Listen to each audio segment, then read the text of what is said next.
Hola, tutorandos de YouTube, ¿qué tal? En la clase de hoy vamos a explicar cómo obtener el centro de masas de un sistema con muchas masas o de un sistema continuo en el que la masa se extiende a lo largo de una línea, de un área o de un volumen. Es una clase en la que vamos a ver sumatorios, vamos a ver integrales y demás, pero bueno, se supone que ya con todo lo que hemos visto en vídeos anteriores estamos preparados para ello. Vamos allá. El centro de masas de un sistema es un concepto muy fácil de definir. Si tenemos, en vez de una masa que ocupa un punto, un montón de masas ocupando puntos distintos o una distribución continua de masa que da lugar a una figura que no sea un punto, el centro de masa es la posición media de toda la masa del sistema. Es decir, si tuviésemos que trabajar con el mismo problema, suponiendo que en lugar de estar la masa distribuida en muchos lugares, está toda concentrada en un punto, ¿cuál tendría que ser ese punto de forma que más o menos el sistema fuese equivalente? Para ver la definición matemática lo dividiremos en los dos casos. El caso en el que lo que tenemos es un conjunto de muchas masas en distintas posiciones y el caso del sistema continuo. Vamos a empezar por el sistema de muchas masas. Voy a poner por aquí. En este caso podemos pensar que tenemos la masa M1 por aquí, la masa M2 por aquí, la masa M3 por aquí, la masa M4 por aquí, cada una con su vector de posición asociado, R1, R2, R3, R4. En general, si la letra I puede valer 1, 2, 3, 4, lo que sea, cuando escribimos MI, la masa iésima, nos estamos refiriendo a la masa del número I. Entonces puede ser la masa 1, la masa 2, la masa 3, la masa 4, etc. La masa total, por ejemplo, sería igual a la suma de todas las masas del sistema. Y ahora buscamos la posición media. La posición media va a ser el vector de posición con una barrita de media encima. Para ello lo que haríamos sería multiplicar el vector de posición 1 por la masa 1 más el vector de posición 2 por la masa 2 más el vector de posición 3 por la masa 3 y todo esto lo dividimos entre la masa total. Aquí arriba faltarían más todas las otras posibles masas que pudiera haber. ¿Por qué lo hacemos así? Porque lo que estamos haciendo con esto es sumar todos los vectores de posición, pero cada uno multiplicado por la masa que hay en dicha posición. Es decir, que si la masa 1 vale, por ejemplo, el doble que la masa 2, de cara a calcular la media, su vector vale el doble que el de la masa 2. Fijaos, aquí estaría multiplicando por el doble y aquí estaría multiplicando por 1. Y si la masa 3 fuese el triple, aquí tendríamos un factor por 3, es decir, que el vector de la masa 3 contaría 3 veces más que el de la masa 2 y un 50% más que el de la masa 1. Por tanto, cuanto más grande sea la masa asociada a un punto, más importante es ese punto para calcular la media. Y para conseguir el efecto promedio, lo que hacemos es dividir entre la masa total. Esto es el equivalente a calcular la media de notas de un examen multiplicando cada nota por la cantidad de veces que aparece, que sería la masa, y dividiendo entre la cantidad de notas totales, que sería dividir entre la masa total. Si lo queremos escribir como un sumatorio, sería la suma de cada vector por la masa asociada a dicho vector entre la masa total. O incluso, si lo preferimos, la suma de cada vector por la masa asociada a dicho vector entre la suma de todas las masas, lo que sea preferible. La posición media también se puede calcular por componentes en vez de coger el vector de golpe, aunque realmente se estaría haciendo lo mismo. Por ejemplo, la posición x media de todas las masas va a ser la suma de la posición x de cada masa por la masa asociada dividida entre la masa total. La posición media en y va a ser la suma de la posición y de cada masa por la masa que está en ese sitio dividido entre la masa total. Y técnicamente el vector de posición en promedio sería la media de x y sería la media de y, las dos componentes escritas en vertical. Si hubiese componente z, pues también se calcularía la media de z, sin ningún tipo de problema. Pero ahora vayamos con los sistemas continuos, que son un poquillo más complicados. Vamos a poner por aquí sistemas continuos. Ahora, en vez de tener muchas masas colocadas en distintas posiciones de forma discreta, es decir, punto a punto, lo que tenemos es que la masa se distribuye en un volumen, o en una longitud, o en un área, pero el tema es que no son puntos, sino que van a ser figuras más complicadas. La masa se puede distribuir en un segmento, se puede distribuir en un área, o se puede distribuir en un volumen, como por ejemplo un cuadrado. En estos casos no tiene sentido ir sumando punto a punto porque la cantidad de puntos que habría que sumar sería infinita. Y cuando tenemos una suma infinita de puntos, lo que estamos haciendo es integrar. Entonces, en el primer caso, podríamos decir que la masa total es integrar la densidad lineal de masa en la longitud, tal y como vimos al calcular integrales de longitud en el vídeo respectivo de matemáticas. En este otro caso, la masa sería integrar la densidad superficial de masa en el área. Y en este último caso, la masa sería integrar la densidad volumétrica en el volumen. Pero lo que queremos ahora son posiciones medias, no calcular cuánto vale la masa, que eso ya lo vimos en otro vídeo de calcular masas integrando densidades. Nuestro objetivo ahora es obtener posiciones medias y para ello lo que tenemos que hacer es exactamente la misma idea que antes. La posición media como vector va a ser integrar la posición en la masa, es decir, cada posición posible se multiplica por la masa que hay en esa posición dividida entre la masa total. ¿En qué se traduce esto cuando lo queremos calcular con componentes? Pues que la media de la componente x va a ser integrar x en la masa dividido por la masa total, o que la media de y va a ser integrar y en la masa dividido entre la masa total. Lo mismo sucedería con z. Y antes de ver ejemplos numéricos, me interesa comentar que en sistemas continuos hay un par de trucos que nos pueden simplificar mucho la vida para buscar los centros de masas. Si tenemos planos de simetría, vamos a poner por aquí planos de simetría, el centro de masa siempre va a estar sobre el plano de simetría. ¿Qué significa tener un plano de simetría? Pues por ejemplo, si cogemos un cilindro, como este que estoy dibujando aquí, y lo voy a poner de esta forma, y lo cortamos con un plano que lo divida en dos trozos iguales, este plano lo cortaría aquí, por ejemplo, por la mitad, y a cada lado quedaría la mitad del cilindro. Este sería un plano de simetría. Por tanto, el centro de masas del cilindro, suponiendo que la densidad es constante, estaría sobre dicho plano en algún lugar. Y en particular, el cilindro tiene tres planos de simetría. Uno es el que acabo de dibujar, otro lo puedo dibujar perpendicular, de forma que pase por aquí y que pase por aquí, y que corta el cilindro ahora de esta forma, dividiéndolo en dos trozos, pero ahora en el eje perpendicular.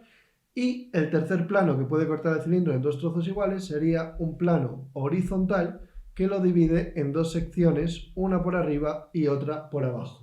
¿Dónde se cortan los tres planos? Pues justo en el punto medio del cilindro. Así que el centro de masa siempre va a estar donde se corten los tres planos de simetría en caso de que los haya. Y el otro concepto que nos puede ayudar con figuras es el eje de simetría. Eje de simetría. Volviendo al caso del cilindro, lo podríamos haber hecho mucho más fácil. Trazo el cilindro, lo trazo así de nuevo, y un eje de simetría es una recta, que en este caso va a atravesar el cilindro por el medio, desde la cual el cilindro se ve igual en todas direcciones. Claramente, desde este eje que acabo de dibujar, tanto da ir hacia un lado que hacia el otro, que el cilindro es igual en todas partes. Entonces, si el objeto tiene un eje de simetría y su densidad es uniforme, es decir, es igual en todos los puntos, el centro de masas va a estar en ese eje de simetría. Solo con el eje no podemos saber exactamente dónde, pero si además tenemos en cuenta este plano de simetría que lo puede cortar en dos mitades, una por arriba y otra por abajo, el centro de masa va a estar donde se cortan el plano de simetría y el eje de simetría. En este caso, aquí en el centro. Y se cumple una característica muy interesante, que es que el eje de simetría vale por dos planos de simetría, como se ve arriba. Arriba, para localizar el centro de masas, tuvimos que buscar el corte de tres planos de simetría, pero si en lugar de tener planos de simetría tenemos ejes, un eje vale por dos planos. Por eso, abajo, con tener un eje y un plano, sacamos el punto sin necesidad de un tercer elemento como haciéndolo con planos. Y en particular, en el caso de la esfera, que es el caso más simétrico de todos, tenemos la maravillosa ventaja de que hay tres ejes de simetría perpendiculares. Es decir, por un lado podemos coger el eje que atraviesa la esfera de arriba a abajo, después podemos coger otro que la atraviese así perpendicularmente y salga por atrás, y podemos coger otro eje que la atraviesa así y salga por el otro lado. Y donde se cortan los tres ejes de simetría está el centro de masas. La ventaja es que en este caso ni siquiera hace falta tener ubicados los tres. Si tenemos dos ejes de simetría, el punto donde se cortan obligatoriamente es ya el centro de masas.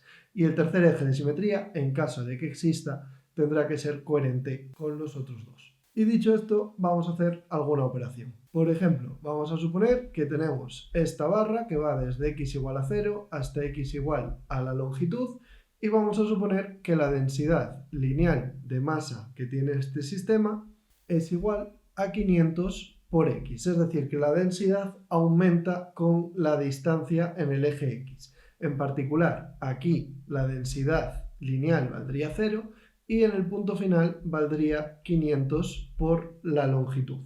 Pues para obtener la masa total de este objeto, lo que habría que hacer en primer lugar sería integrar la densidad en x, que es el elemento de longitud para calcular la longitud de un segmento en el eje x, y esto nos daría la integral de 500 por x por el diferencial de x, que es 250 por la variación de x al cuadrado.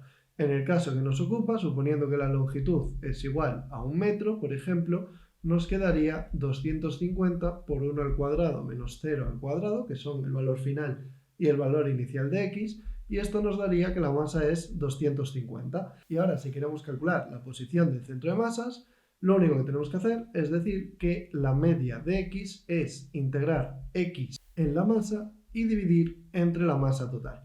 Integrar x en la masa es integrar x con la densidad lineal de masa por dx. Dividimos esto entre la masa total, nos va a quedar la integral de x por 500 por x por dx, todo esto dividido entre la masa de nuevo, que ya sabemos que son 250. Ahora 500 entre 250 sabemos que da 2 y nos queda 2 veces la integral de x al cuadrado de x. Es decir, que nos va a quedar 2 tercios de la variación de x al cubo, es decir, 2 tercios de 1 al cubo menos 0 al cubo. 1 al cubo menos 0 al cubo es 1 y nos queda que la medida de x es 2 tercios. Es decir, que con esta densidad que aumenta con la distancia, el centro de masas no estaría en el medio, que sería 0,5 o 1 medio, sino que va a estar en 2 tercios. Va a estar más cerca del extremo de la derecha. ¿Por qué el centro de masas nos queda más cerca del extremo de la derecha? Porque hay más masa cuanto más cerca de la derecha estamos con la densidad que estamos considerando. Y este sería un ejemplo numérico. Por otra parte, conviene destacar que esta fórmula para calcular la media de x, la media de y o la media de z solo funciona en coordenadas cartesianas. Y esto se ve muy bien en un círculo. Voy a trazar ahora un círculo. Vamos a poner aquí sus líneas principales. Vamos a considerar que su radio es r y que su densidad superficial es igual en todas partes. Por tanto, su masa es integrar su densidad en el área y en coordenadas polares ya vimos que esto se traducía en multiplicar r por dθ para obtener el diferencial de área. Entonces nos queda la densidad fuera y nos queda una integral r de r y otra integral dθ. Esto nos da como resultado sigma por 1 medio de la variación de r cuadrado por la variación de θ, y teniendo en cuenta que en un círculo θ va desde 0 hasta 2pi en radianes y que queremos que r vaya desde 0 hasta r mayúscula, aquí nos va a quedar sigma por 1 medio de r mayúscula al cuadrado por 2pi. Ahora el 2 y el 2 se cancelan y nos queda que la masa de este círculo es sigma por pi por r cuadrado, es decir, la densidad superficial de masa por el área del círculo, que es pi por r cuadrado. Pero no hemos venido aquí a calcular eso, hemos venido aquí a calcular el valor medio, por ejemplo, de x. Entonces, si queremos el valor medio de x, vamos a tener que integrar x en la masa y dividirlo entre la masa total. Y esto nos va a dar lugar a la integral de r coseno de θ, que es x expresado en coordenadas polares, por la densidad superficial, por r por dr por dθ, que esto sería el diferencial de área. Todo esto habría que dividirlo entre la masa total. Y aquí resulta que nos va a quedar la integral de coseno de θ en θ desde 0 hasta 2pi. Y la función coseno, cuando la integramos entre 0 y 2pi, da 0, porque vale tanto tramo positivo como vale negativo. Esto siempre se ve muy bien con la gráfica. Si tenemos aquí coseno de θ y vamos desde 0 hasta 2pi en radianes, la gráfica hace esto. Y el área que queda por aquí arriba, en los dos tramos en los que es positiva, se cancela exactamente con el momento en el que el área es negativa. Por tanto, esta integral da 0. Y si lo hacemos con y, nos va a dar 0 también, porque en vez de tener r por coseno, tendremos r con seno multiplicado por sigma, por r de r, por d tita, y la integral de seno desde 0 hasta 2pi también vale 0. Por tanto, el valor de la posición media de la masa en un círculo sería 0, 0 si lo calculamos desde el origen. ¿Dónde está el centro de masas del círculo? Si la densidad es constante, pues va a estar evidentemente en el centro. Ahora bien, ¿qué hubiese sucedido si me hubiese empeñado en calcular la coordenada polar r en promedio o la coordenada polar θ en promedio? Pues si yo calculo la coordenada polar r en promedio, lo que voy a tener que hacer es integrar r en la masa y dividir entre la masa total, y esto me va a dar la integral de r por sigma por r por dr por d tita dividido entre la masa total, que es sigma por pi por r cuadrado. Y aquí la integral de arriba no se cancela porque no hay ni un coseno de tita ni un seno de tita. Lo que sí que va a suceder es que sigma se va a cancelar con sigma y vamos a tener que arriba me queda un tercio de la variación de r al cubo por la variación de tita dividido todo esto entre pi por r al cuadrado, lo cual da un tercio de r al cubo por 2pi entre pi por r cuadrado. Ahora pi se cancela con pi y r cuadrado se cancela con r cuadrado y nos queda que el valor medio de r es 2 tercios de r, es decir que nos saldría que r promedio, que debería haber sido 0 porque el centro de masas está en el origen, es 2 tercios de r.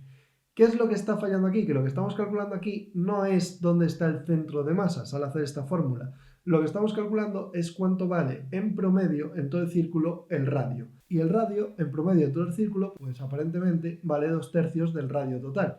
Pero esto no es el centro de masas. Esto es simplemente que si consideramos todos los puntos del círculo, en promedio están a 2 tercios del radio del centro. Así que, como anticipábamos, no se puede calcular el centro de masas utilizando las fórmulas vistas, salvo para calcular la media de x, la media de y y la media de z. Si queremos calcular la media de otras coordenadas, como r o como θ, no nos va a dar el centro de masas, sino cuánto valen esas coordenadas en promedio. Y con esto hay que tener mucho cuidado. Y esto sería todo por hoy. Espero que hayamos sobrevivido todos a la experiencia y, como siempre, espero que os haya sido de utilidad. En la siguiente clase analizaremos las poleas como un sistema físico y veremos sus cualidades matemáticas para resolver problemas donde hay poleas actuando. Que parece que no, pero dan bastante guerra. Hasta la próxima.